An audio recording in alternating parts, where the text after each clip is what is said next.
You know, sometimes I wish I could respond to something that doesn't suck a whole bunch. It'd be a nice change of pace from always having to tell people why they're being idiots. But nobody wants to watch a video where I just say, hey, good point, man, 50 times over, so instead I'm doing more of these guys. Yay. So, quick poll, show of hands. How many in the audience lack the ambition to go around murdering people? Pfft, what a bunch of conformist sheeple. It'll make sense soon. Magician, comedian, Pendulette. Yeah, that a friend of mine quoted him as making some argument, because the argument for morality comes up that if God is dead, all things are permitted, and the atheists scream at that. Scream? Not necessarily, probably some. Object? Definitely. Like I pointed out in the last video, a lot of people tend to care about things that you find silly, like, truth, honesty, accuracy of language, dumb stuff like that. We're just a bunch of goofballs that way. And of course, because human beings care about stuff, then God or not, human beings do not just permit all things, either for each other or for themselves. Individuals and societies have standards. And if you take stock of all the laws and rules that are enforced on Earth, all of them have something in common. The enforcement of them comes down to human beings. There are billions of examples that demonstrably fall into this category of enforcement, and exactly 0 which demonstrably fall into the supernatural category. Even if you say there's a heaven and hell where you get rewarded or punished based on what you do after you die, that still doesn't enforce the rules on Earth. That enforces the rules once you're no longer on Earth. So like it or not, down here on planet Earth, what's permissible inevitably comes down to what people believe and agree is or is not permissible, regardless of whether the ideas they pick come from a theistic or an atheistic moral system. And yet somehow, despite this massive imbalance, you expect us to believe that somehow the fundamental nature of the permissibility of actions has no relation to human ideas about what is and is not permitted. Okay. And he makes the arguments that Christians don't really have authentic morality because we're all doing it under threat of force. Oh, right, yeah. Oh, I love that one. But Eddie, yeah, I've seen some other variants too. You're looking for a reward, etc. Uh-huh. I'm just gonna stick that statement in my back pocket for later in the video, okay? The one I really liked, though, that I was thinking of was when he said something effective, well, I've already murdered all the people that I want to murder. 0. And he says this as if he wants a medal for his lack of ambition. Yes. Okay, fine. You're just not very ambitious. Yes, that's what he said. He has no murderous ambitions. And the point is that the vast majority of people don't. Or at the very least, no murderous ambitions strong enough to overpower the societal threats that discourage it, as demonstrated by the exceedingly low number of murderers in the population everywhere, regardless of religious opinion. Personally, I find that a comforting thought, but apparently you find even this most basic will for peace on Earth worthy of nothing but derision. The lack of desire to kill your fellow man can only be due to a lack of ambition? You talk as though compassion is some kind of alien concept to you, something that few people possess and that you certainly don't, and which apparently you don't even recognize exists. And that's quite the revelation, I have to say. So, alright, how many people have you killed, Mr. Ambitious? How many more do you plan to kill? I mean, you're making fun of Penn for saying that he doesn't want to kill anyone, so how many do you want to kill? Maybe you want to show us your death list so we unambitious types know who we should prepare to defend against your Christian wrath. Oh, and by the way, I'm not a huge fan of Penn. He's just not really my style, so I'm not going to defend him out of fanboyism, but I feel I should mention here that Penn is ambitious enough to have accomplished one gigantic hell of a lot more than you ever will, Chris. You don't even have enough ambition to tidy up your room. I love that of such. They think that like liberal indignation is more scary than the threat of hellfire itself. You know, it's kind of ridiculous that I have to stand here taking a bold stance against murder. I feel like this is a discussion that should be a little bit played out by now, but I gotta say, just being mocked as an indignant liberal for it is not gonna make me not do it. I mean, if holding a genuine moral opposition to murder is exclusive to liberals, okay, I guess I must be a liberal, because I have no desire to join you guys in scoffing at peaceful people's instinctive opposition to cold-blooded murder, or in seeing an absence of ambition as the only possible origin of anyone's unwillingness to destroy a human life. I mean, sorry, I might be a reptoid, but I'm not as reptilian as that. And furthermore, I'm just not going to take this dark view of human nature that you've chosen to promote, not because I find it distasteful, although I do, but because it's just not supported by the facts. It takes extreme circumstances to really twist people into vicious killers en masse, and even then the numbers are much lower than a worldview like that would predict. People just do not act how I would expect them to if they felt no compassion and the only reason they allowed each other to live was out of apathy, out of a lack of ambition. But although you've failed to convince me of that, you have succeeded in providing some pretty solid justification for this claim. And he makes the arguments that Christians don't really have authentic morality because we're all doing it under threat of force. I'm sure your fellow Christians who, unlike you guys, possess a soul, figuratively or literally, really appreciate the black tar you're smearing all over the public image of their faith. Good work, guys. So go ahead, call me and everyone like me, Christian or atheist or anything else, unambitious, indignant liberals if it makes you feel justified in your misanthropy. I'm under no illusions. I don't expect my indignation or anyone else's to scare you more than the threat of hell. I don't expect it to have any impact at all, because you're clearly way too far gone for that. No, really all it's good for is to carry it around in the back of my mind so that no matter how bad things get, no matter what happens, no matter how bad I feel, I can at least remind myself that I don't have your stupid ideas. Or your stupid sunglasses. Take off the sunglasses, dude. You're inside with the curtains closed. You don't even have my excuse that you can watch Jaws 3D with them. Oh, yeah. Scoff at us. And it's criminally easy to call their bluff. So are you really saying that if it wasn't for the threat of hell, you would go around murdering and raping? Just call their bluff. Say, yeah, that's exactly what I'm saying. What are you going to do about it? Yeah, okay, I get what you're trying to do there. Same thing as when an atheist says, yeah, I eat babies, what are you going to do about it? It might even be funny if you hadn't already convinced me that you kind of do operate on that level. Right, so you're gonna make a cross expression at me and that's supposed to scare me out of it?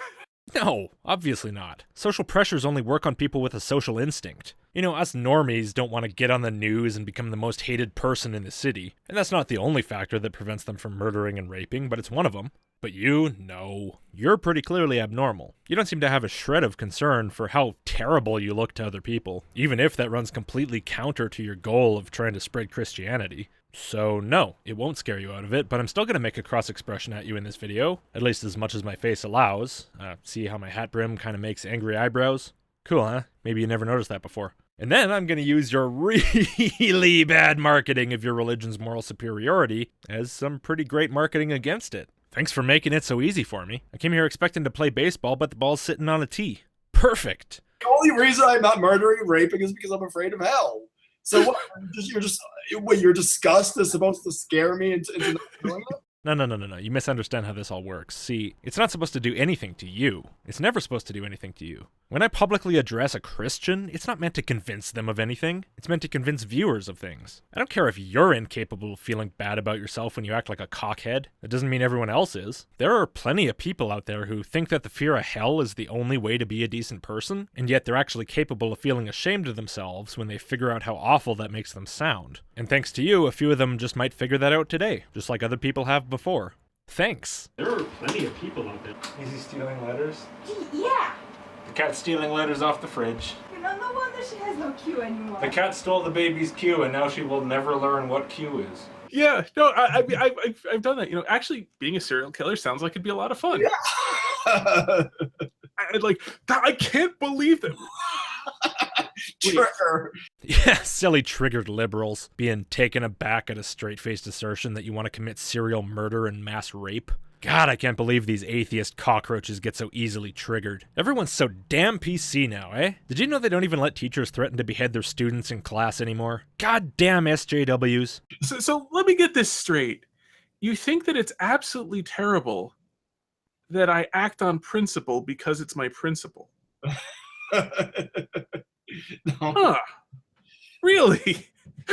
I had to listen to that a couple times before it made sense, but I figured it out. What you mean is acting according to your principle solely because that's what the principle dictates, as opposed to because you have any emotional interest in the well-being of other people, right? You're not good to other people because you like other people and you think they deserve it. You're good to other people because chapter whatever, verse whatever says you should be. You want to see less murder in the world, but it's only because your principle says not to murder. Whereas normal people develop a set of principles including don't murder because they really don't like murder. And you're asking if I have a problem with you being like that. Well, no, not at all. Sociopaths tend to develop really strict moral codes that they enforce on themselves. That's not to say that those codes always match up perfectly with what society would like, but there's usually some overlap, as in this case where it says don't murder. Now, of course, you weren't creative or smart enough to develop a moral code of your own, so you had to cheat and copy one off of religion, but that's beside the point. If that code's the only thing that keeps you from killing other people who you clearly lack any genuine emotional concern for, then yeah, I wholeheartedly support your use of it.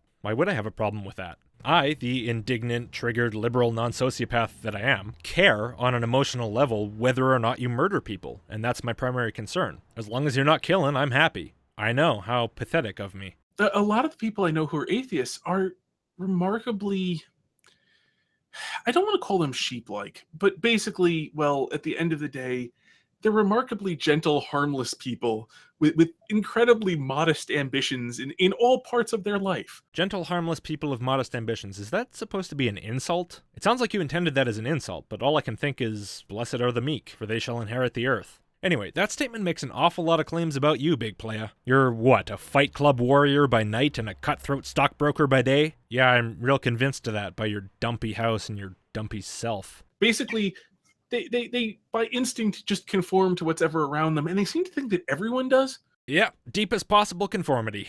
That's why my day job involves dressing up as a pantyhose-faced bobblehead in a Lovecraftian nightmare, and insulting the deepest convictions held by the majority of people in my country. Oh, but I guess you mean the whole not wanting to be a serial killer thing? Okay, I have to admit, on that front I am a disgusting normie. You got me beat there, Chris. Like, I don't know if you've run into this, but I've seen a bunch of this. Like, well, it doesn't really matter what you believe. Everyone acts the same anyway. Yeah. Which is obviously false. But in any event, occasionally they'll cite some bullshit statistics about how, like, everyone does everything in exactly the same proportion no matter what they believe. Okay, who? No, seriously, who said that to you? Yeah, of course you'll get those atheists who try to excuse Islam from fault in any violence that happens, which is total nonsense. But even those people often turn right back around and say Christians commit more crimes than atheists, or at the very least that belief in white supremacy causes violence and stuff like that. So really, who are you talking about? I would genuinely like to know, if only so I can ask them what they've been smoking. I don't know if you've seen that. I've gotten this one. The the argument, like adultery and all that stuff. I mean, yeah, adultery, abortion, etc., that everyone does this in exactly the same statistical frequency, which isn't true, but in any event. Ah, stuff like that. So nothing that'll actually get you sent to prison or anything. Okay. How do you even get accurate numbers on adultery? It does get to sort of what you're saying about how, like, you know, in theory they should be, you know, out, you know, boozing and sexing it up, etc., and they're not. In your theory. Or in other words, atheists should do X and Y sinful pleasure because you say we should want to. And if you say so, we should conform, sheep-like, to expectations. Kinda getting mixed messages here, pal. You do know that not everybody's as obsessed with sex and alcohol as you guys are? You guys are like teenagers whose parents won't let them do anything fun, you know? You've never been allowed to go out to a boy-girl party. Ooh, I'm drinking a beer and I'm getting to second base. This isn't allowed by my parents. I'm so naughty. Oh, it's so thrilling. That kind of thing only really works when you actually feel like something's a taboo. For someone like me, it's just, you know, this stuff is only novel and thrilling so many times. You know, I've been to college. It was great. Demon girls with 150 vaginas, body shots of the blood of the damned, joining protests against Lucifer about stuff I'd never heard of. It was fine, but you grow up, you get over it. The excitement doesn't last forever. Eventually you feel like doing something else, like getting a life. And I'm not down on the college experience, like, go have your fun, get that out of your system, it's great. But when you're 3,000 years old and you still think that's the highest possible good in life, Hey, EZ, I remembered the fourth wall for once. I got better things to do with my time than whatever the hell you think I should, in theory, want to do, Chris. Maybe if atheist desires don't match your theory about what atheists should want to do, it's time to revise your theory, you know? And yes, it really is your theory that we think those are the greatest things in life, even if we're just too timid and conformist to achieve them, or to have impulses towards them. You would think if you thought it was so great, you would have some sort of an impulse to do it, but never mind. And just to prove it, here's a heavily abridged version of your speech on the matter. I already addressed this a little bit in the secret part 4 that I did for patrons, so I'm not going to comment on it here, but it's important that I include the clip so it's clear to everyone that you do in fact believe what I say you believe. Go look in the Hangout for yourself if you don't like my editing. And like the modern atheists are, you know, by way of being materialistic with their, you know, the evolution uber alles is sort of attitude, you know, sex, drugs, and rock and roll. That is to them the highest good possible within their framework. And there is, unfortunately, nothing to, like, there's no compromise there. Yeah. There's no common ground between somebody who believes that something is actually good or anything is actually noble, or there could be such a thing as something worth sacrificing for. Yeah. And that, where all you can do is cheat death until you can't, and then hopefully have a painless death. But more importantly, because, I mean, nobody really cares what you think about us, it just doesn't matter. But this is for you. Maybe if you actually think that those college-age pastimes are the pinnacle of what anyone should want from life, the ultimate aspirations, at least if they don't believe in a god, you should grow the hell up. Or just go to college and get it out of your system.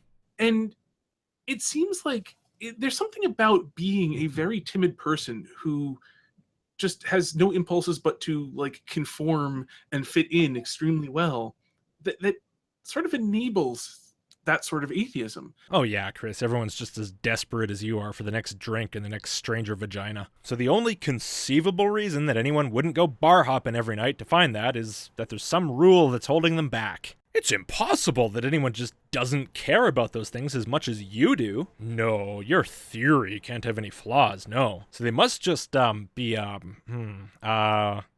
Conformist. Yeah. That, like, if you've got no temptations. And then you trail off without finishing the thought. But, Chris, I do have temptations. I'm not tempted to get hammered and hit on college chicks and then kill the ones that won't sleep with me because I'm not you. No, I'm more tempted to, like, talk to my wife, play with my daughter, have a nice day out, maybe enjoy some good food now and then, but not enough to get too fat. You know, a little fat's okay. Gotta have that respectable dad belly. The point is, Chris, I don't spend my time the way I do because I'm struggling against these temptations at every moment. I do it because I have the temptations of a well-adjusted adult, not a violent antisocial teen. Sorry to blow your incredibly narrow little mind, but somebody's got to tell you. And a lot of them don't understand this about morality too. Like, I'm sure you've seen this, the one where they think that like morality is a purely descriptive term. You know, like you know, as an atheist, I can be good too. Yeah, of course. You could be good by freaking accident. You could be trying to kill somebody and accidentally, even though you thought this was a poison capsule, happen to give them their medicine that day. So what? Oh, well, thank you very much for that vote of confidence. But you know what? I kind of agree. You're not a good person just because you happen to do good things. If your intention is to do harm, like for example, if your good deeds are just meant to gain trust so that you can abuse it later, well then you're not really a good person. And likewise, goodness has a lot to do with why you do good. If you do it out of selfish fears and desires for personal gain, like with what you said about heaven and hell, but what you really want to do is go around murdering everyone you can get your hands on, then I don't think you're a good person. You're just controllable. You can be forced to conform through some sort of punishment and reward system. As I see it, goodness, as a quality of a person, refers to who you are, not what you do. It refers to what you would do if you knew nobody would find out. Most people I know, be they atheists, Christians, Muslims, doesn't matter, seem like they would be just fine. If they thought they could get away with murder, they wouldn't do it because they just don't wanna. On the other hand, I gotta say, the way you come off in this hangout, you kinda seem like the type who actually would replace some little old lady's medicine with poison if you thought you wouldn't get caught. I think it's just the result of some really, really bad choices of words on your part, and I hope I'm right. Just because it's not impossible for you to do a good act, but they really don't understand that morality is about why you wouldn't do something that you want to do. No, you're confusing the origin and the enforcement of a moral code, a system of morality, with morality as a feature of a person. As a descriptor of a person, morality is about whether you would want to do something that harms someone else. There's no why to it. If someone feels an aversion to killing, it doesn't matter where that feeling's coming from. At least not in any immediate sense. I mean, in any case, the result is the same. The idea of killing is emotionally repulsive to them. But then there are the people who would really love to kill someone, and who only avoid it because they don't want to get punished. Well, take away the threat of punishment and watch what happens. A person who's going to start murdering people as soon as they get let off the leash is not a moral person, they're just restrained. And that's why your version is completely backwards. If morality is really about why you wouldn't do what you actually want to do, that implies that a person who doesn't want to do anything harmful is at best amoral, while the pinnacle of morality is a person whose greatest aspiration is to be the ultimate agent of evil, but who, out of fear of the consequences, restrains himself. I just can't get on board with that. A lot of them have an odd mental block there. Like, well, but nobody wants to do anything bad. Oh, no. A lot of people want to do bad things. To deny that would just be absurd. And I've never met anyone who does. There's a reason we need a criminal justice system. We need a really big stick that we can use to whack the people who start victimizing others and to discourage anyone who might think about doing it. You know, people like you. The point has never been that nobody wants to do bad things. The point is just that most people tend to want to be more good than bad to other people most of the time, which is one of the several reasons that atheists will avoid doing those things that we point out when confronted with yet another repetition of the tedious Christian claim that we have no reason to be decent to each other unless we believe in God and hell. Maybe you have a very different experience with society. Maybe you live in a Mad Max movie. I don't know. But if so, I recommend that you consider moving. Anyway, let's skip forward a little bit. You know what the atheist would say in response to that? It's that religion poses an existential threat to mankind. So it is their duty to respond to you. Yes. Yeah, that makes no sense, really. I mean, I guess if you let ISIS get a hold of nukes, that'd be an existential threat, but nah, the real threat from religion is it just makes people kind of callous and dumb. It teaches people to avoid thinking critically about certain pretty wide-reaching ideas. But that's probably not an existential threat unless you count facepalming to death. Yeah, and fine. I mean, it doesn't according to their principles. No, I would say it doesn't according to reality. But what is this, man? More in theory they should think X stuff? Is that what you're driving at, Chris? Well, you're going to tell us in a second here. But leaving that aside for a moment, sure, like I don't expect somebody who believes that I'm fundamentally wrong about the world to be happy with me publicly spreading what they believe to be a lie. Yeah. I don't expect them to be. Oh, really? What, you're not going to get into something like the atheist has no reason to think lying is wrong, so in theory they shouldn't care if anyone spreads lies, kind of thing? Based on what you did so far in this video, I was convinced you were going to do that. Seems like kind of a missed opportunity to me, but I guess you wouldn't want to overdo it with the stupid theorizing, eh? I mean, the thing about the atheists is even according to their principles, that doesn't really make much sense. I mean, okay, it's a Marxist principle. Other than Marxism, it doesn't make any sense to say that religion is an existential threat. To what? Our slow slide into oblivion? I mean, we're all going to die anyway. We're all going to suffer anyway. Like, what the heck is the thing that Our slide is the most luxurious, exquisite slide into oblivion you've ever seen. This is really starting to get on my nerves. Like, even when I completely agree with you on a factual basis, you still have to come out and say something so stupid and evil that I have to rebut you. Can't we just have one time where we just agree and everybody's happy and we move on? Well, no. So you talk here as though unless everyone's life is of infinite duration, unless the human species and every single member of it is going to last forever, no one's life has any importance to you at all, and humans have zero reason to consider anyone's suffering or death to matter in any way. Not even their own, bizarrely enough. You sound so damn callous, man. Is that honestly how you feel? That a human life is devoid of any value to you unless it's infinite? Well, yeah, apparently. You just said so. If suffering's inevitable, who cares if we cause more suffering? If death is inevitable, who cares if we kill everyone right now? If extinction is inevitable, it doesn't matter if we hurry it along. Forget love, forget friendship, compassion, the experience of life. Forget everything that makes people people. Nope, if they're temporary, make them suffer and kill them right now to get it out of the way. Very efficient, Herr Lansdowne. I mean, sure, there's no reason to bother, but there's also no reason not to, right? Jesus, man. I mean, I was making fun of you before by calling you a sociopath, but...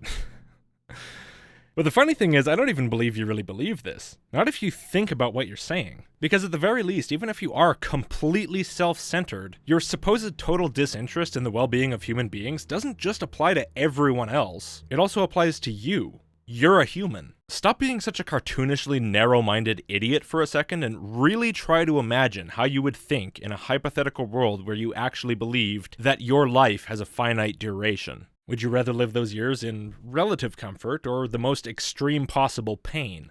Well, the answers are obvious. And if you answer otherwise, well, sorry, but I think you're lying. If it were somebody else, I'd ask the same questions about their loved ones, because normally that has an impact, but I don't think that'd have much impact on you.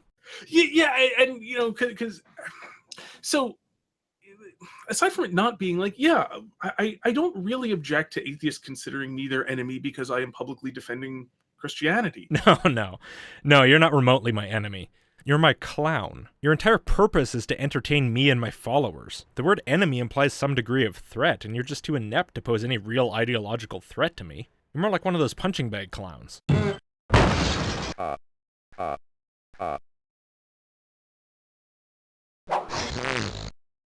Okay, fine. Like I don't, we disagree. We consider each other a problem. That's You know, Atheists have no reason to consider anyone a problem. They don't believe God defined what a problem is. So in theory, nothing can be a problem, according to their principles. Really? You're not going for that? It would have been so easy. we exist in a situation in which there is a detente. You know, Yeah. neither of us can win, so we're going to be relatively decent to each other rather than shooting it out. Oh, would you look at that? You just invented a basic moral system based on nothing but practical considerations. Good job, man. You're halfway to adulthood. Very well, sir. We have a deal. Let's not shoot it out. I mean, I wasn't planning to shoot at you anyway, because I, in my sheep-like triggered liberal mind, had no temptation to blast a hole through your forehead anyway. At most, maybe I wanted to ran-slap some sense into you. But, since you apparently do want to shoot at me, it makes sense that we create this external motivation to try to make you behave like a civilized human being, instead of the raging beast that apparently exists beneath your pussbag exterior. But this is interesting, isn't it? I wonder what other moral rules we might be able to create based on that kind of pragmatic reasoning. Oh, probably none. I'm sure this only works in one very specific situation, for some reason. But, you know, that doesn't mean we consider each other great. I don't expect anyone to consider me, you know, who thinks that I'm fundamentally wrong about the world and leading people into not having as much sex, drugs, and rock and roll as they possibly can to you know, consider me to be great for the world. Okay. Probably a lot of people watching are going to resort to sex, drugs, or rock and roll to help forget this video, Chris. I don't think it quite had the desired outcome. But yeah, ditto. I don't expect someone who only respects people with a boner for murder to consider me great for the world when I call him an asshole. Okay. Well, on that note, that's all for this time. There's still quite a bit more of this video that I want to cover, but not about this morality stuff. I gotta say this video turned out a little bit darker than I was expecting, and so I want to switch topics to something a little more cheerful. But there will be a part 3, and that will be the last part except for the Patreon exclusive video, which is a slightly shorter part 4. Stay tuned. If you enjoyed this video, I recommend that you visit list.logicked.com and sign up to my email list so that you can see all my future videos without relying on YouTube's notifications. List members get each video a day early. And if you really like my videos, consider supporting me on Patreon. The people on the screen right now are my $5 and up patrons, and these people get each video 2 days early. My patrons and PayPal supporters are how this channel keeps going strong, and they're awesome. And if you want updates, follow me on Twitter @Logicked. See you next time.